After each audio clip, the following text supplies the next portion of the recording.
Assalamualaikum warahmatullahi wabarakatuh. Perkenalkan, saya Erna Yuliandari dari Universitas 11 Maret. Saya akan menyampaikan materi dasar penyuluhan anti korupsi.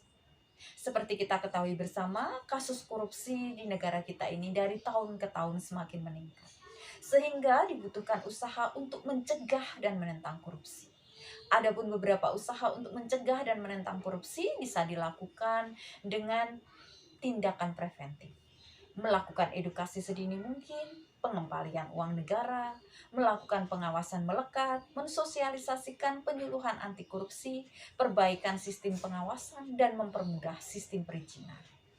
Tujuan akhir dari berbagai usaha untuk mencegah dan menentang korupsi tadi adalah untuk menghapus segala bentuk korupsi dalam rangka mewujudkan good governance, yang sasarannya antara lain menurunnya perbuatan korupsi, menurunnya jumlah kerugian keuangan negara yang diakibatkan perbuatan korupsi, meningkatnya penyelesaian kasus-kasus yang berindikasi korupsi, serta meningkatnya partisipasi masyarakat dalam menginformasikan perbuatan korupsi. Ada beberapa indikator keberhasilan pemberantasan korupsi. Yang pertama, menurunnya persentase tindak pidana korupsi. Yang kedua, sistem pengawasan melekat pada instansi-instansi efektivitasnya semakin meningkat. Yang ketiga, kepercayaan publik terhadap pemerintah menguat. Yang keempat, pengembalian uang negara meningkat.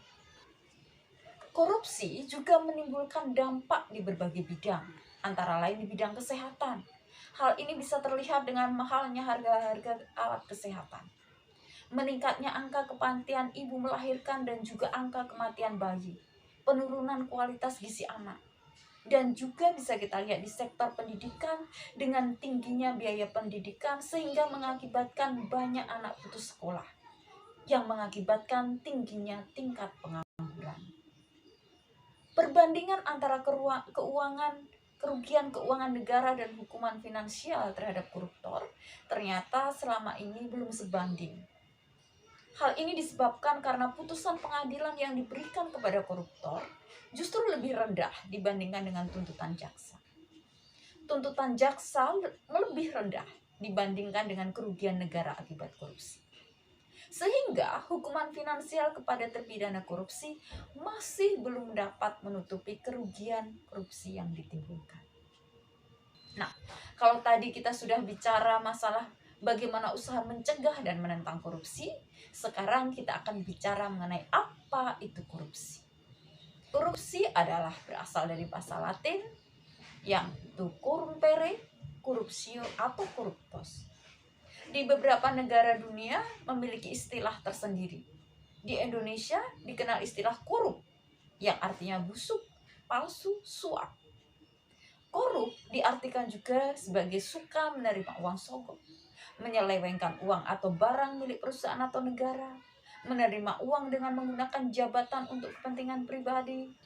Ada beberapa dasar hukum yang digunakan dalam tindak pidana korupsi. Antara lain, Undang-Undang Nomor 15 Tahun 2002 tentang Tindak Pidana Pencucian Uang, Undang-Undang Nomor 30 Tahun 2002 tentang Komisi Pemberantasan Tindak Pidana Korupsi atau KPK, Undang-Undang Nomor 20 Tahun 2001 tentang Pemberantasan Tindak Pidana Korupsi. Ada 30 bentuk atau jenis tindak pidana korupsi yang telah dirumuskan di dalam pasal 13 Undang-Undang Nomor 31 Tahun 1999 junto Undang-Undang Nomor 20 Tahun 2001. Dari ke-30 tadi kemudian dikelompokkan menjadi 7 kelompok. Yang pertama, kerugian keuangan negara. Yang kedua, suap menyuap. Yang ketiga, penggelapan dalam jabatan. Yang keempat, pemerasan. Yang kelima, perbuatan curang. Yang keenam, benturan kepentingan dalam pengadaan. Yang ketujuh, gratifikasi. Pemberantasan korupsi adalah serangkaian tindakan untuk mencegah dan menanggulangi korupsi atau upaya koordinasi, supervisi, monitor, penyelidikan, penuntutan, dan pemeriksaan sidang pengadilan dengan peran serta masyarakat berdasarkan peraturan perundang-undangan yang berlaku. Ada beberapa strategi yang bisa digunakan di dalam pemberantasan korupsi. Antara lain, strategi yang bersifat represif. Yang kedua, memperbaiki sistem. Yang ketiga adalah edukasi dan kampanye. Untuk mencegah dan menanggulangi korupsi di negara kita, maka dibutuhkan integritas dan nilai-nilai anti korupsi.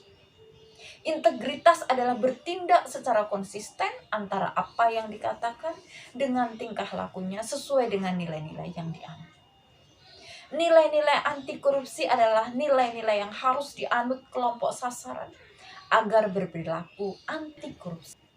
Adapun nilai-nilai anti korupsi itu antara lain: 1. Kejujuran, 2. Kepedulian, 3. Kemandirian, 4. Kedisiplinan, 5. Bertanggung jawab, 6. Kerja keras, 7. Kesederhanaan, 8. Keberanian, 9. Keadilan. Nilai-nilai anti korupsi ini diharapkan dapat mencegah dan menanggulangi perbuatan korupsi. Terima kasih. Wassalamualaikum warahmatullahi wabarakatuh.